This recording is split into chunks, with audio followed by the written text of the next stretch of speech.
On this video, I'm going to talk about some of the key differences between somebody who's rich versus wealthy.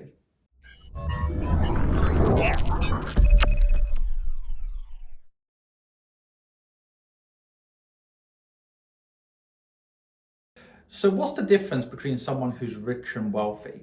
Now, let's cover, first of all, rich, because these words are increasingly used interchangeably.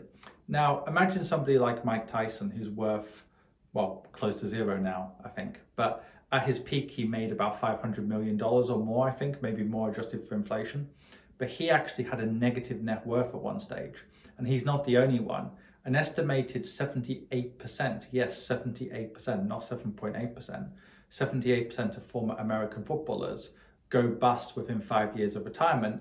So this is the norm in many cases, especially people like sports and entertainment celebrities who are used to a high income when they're young, but then unless they're somebody like Michael Jordan or David Beckham and they have a personal brand, they can't earn as much in retirement.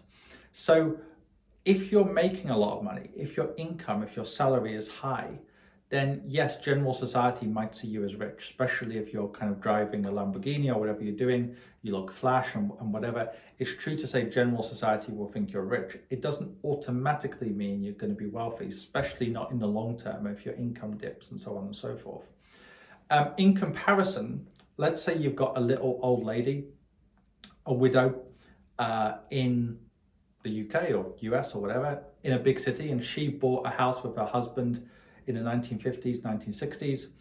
They bought in the right area. Maybe they bought assets when they were younger as well, like stocks and shares and so on. And now she's worth about 8 million, 9 million US dollars or pounds. But basically she's thinking about downsizing her house because she doesn't have much of an income. Most of her net worth, that 10 million or whatever, is stuck in the house. And there's property taxes, there's bills and so on. So she's what is now known as house poor. She's actually struggling to pay the bills. Now, somebody like that is obviously wealthy in terms of most people would consider somebody who has 10 million in assets to be wealthy, not super wealthy, because ultra high net worth individuals is usually categorized as somebody who has over 30 million of investable assets, but much wealthier than average. But they're certainly not rich, right? Because somebody like that might have to kind of count the pennies at least until they sell their asset. Likewise, there can be some people who on paper have a company which is worth $15 million, but basically, like property, it's even more illiquid because they can't find a buyer for that business. So on paper, they're wealthy, but they're not necessarily rich in terms of income. Now, obviously, some people are wealthy and rich. So if you've got somebody who's got, I don't know, a 20 million portfolio, and they're getting 600,000 US dollars or pounds or whatever per year of income linked to that portfolio. They're not super rich or super wealthy. They're not a billionaire, but they're earning much more than average, and their wealth is much more than average. So both components are much more than average. So somebody can be rich and wealthy at the same time, but not every rich person is wealthy, and not every wealthy person has a high income. Now, in terms of what is a wealthy person, obviously it's a little bit subjective. So ultra high net wealth individual, usually it means 30 million and above. Wealthy typically means a million or more of investable assets in terms of the official definition of a high net wealth individual rather than ultra high net wealth individual. Now, what does that mean, investable assets? If you've got a million or even 5 million or 10 million in a home, or your business is worth 5 or 10 million, that's not investable very easily. You might be able to sell it, but maybe not. In comparison, if you've got 1 or 2 million in cash or something like government bonds or stocks and shares and whatever ETFs, you can sell it more easily and you can invest and so on and so forth. And this is a key thing. I think that in the world we live in today, liquid net worth is very, very important in terms of looking at how somebody is wealthy using common sense. How much money you can get hold of quickly within today or 1 week or 2 weeks, in some ways is just as important as a figure on Forbes. I can remember the British billionaire Sir Alan Sugar, who does The Apprentice in the UK, the equivalent of what Donald Trump was in the US, he once said, when he was asked by an interviewer, well, you're not that high up on the rich list compared to some of these people you see on Forbes. He responded and he said, yes, but remember, I can write a check for $100 million or pounds tomorrow. Some of these people who have 50 billion can't do that, because it's just the way they calculate it is they're just estimating the net worth based on like private assets, like private companies and so on. So the point he was making is, and it's a very important point, it's not just about cash, it's more about how quickly can you get access to cash. So obviously having loads of cash, a lot of people don't want to do that. Most wealthy people don't have a lot in cash for obvious reasons, because it gets eroded by inflation and so on.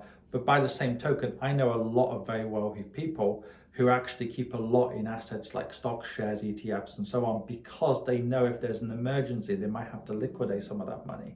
So liquid net worth is actually, I think, in the modern economy, much more important than if somebody says, oh, your house is worth $2 million. Or if somebody said to me, oh, Adam, your business is worth 2 million, I would say, well, yeah, and I mean, what does that mean to me, right? In comparison, if somebody says to me, your business can generate X and Y income, or your business is generating X and Y income, that's relevant. Or if somebody says to me, oh, your real estate portfolio, I don't have real estate, by the way, but your real estate portfolio can give you, I don't know, 6% per year, and that will be $60,000, for example, a year. That's a relevant factor, but you're getting the point I'm making. Just these grand valuations that many people make aren't that relevant unless it's something which is liquid, like a stock, share, bond, REITs, or certain assets like that, cash and so on. So I think that in the world we're living in today, we have to look at liquid net worth as well as net worth. How realistic is it that you can actually get that money back? And we're seeing that with some of the tech companies. So just like in 1999, I'm not talking about the big companies on the NASDAQ like Amazon and Facebook and whatever, but you've had some companies, smaller cap tech stocks that have, lost 90% of their value, and some of the founders were worth, on paper, I don't know, 50, 100 million last year, and now they're down to a couple of million and maybe hundreds of thousands in some cases. So it shows how these things can change. So having said that, one thing I would say to leave this video, a kind of a last point, is that I would say, regardless of online definitions, if you can live comfortably on your assets in any country in the world, or the country you want to live in, you should be considered wealthy. Not super wealthy, but wealthy. In other words, let's say you say, I don't know, I need 60,000 a year to live comfortably, as a pure example, right?